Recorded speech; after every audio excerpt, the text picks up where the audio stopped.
فاسألوا أهل الذكر إن كنتم لا تعلمون.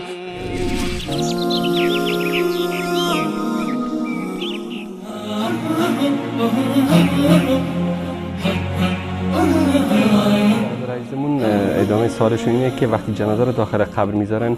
یعنی مراسم خاصی باید انجام داده بشه، گفته بیشتر توضیح بده. نه فقط همین است که این وقتی که جنازه رو در داخل قبر گذاشتن و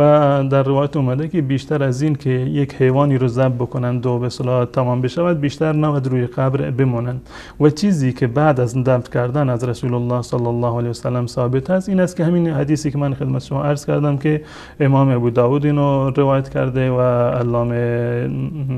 آلبانی رحمت الله علیه اینو تصحیح کرده که اسألوا لاخیکم، به این لفظ اومده که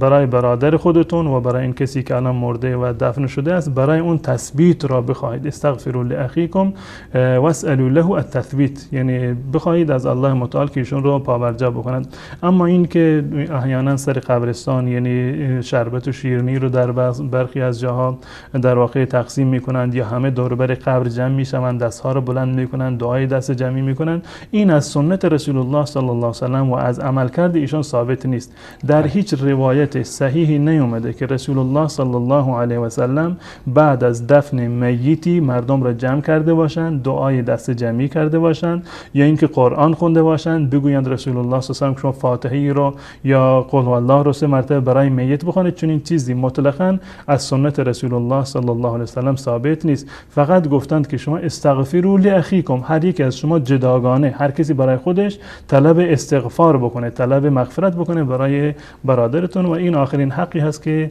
یک مسلمان بر برادر مسلمانش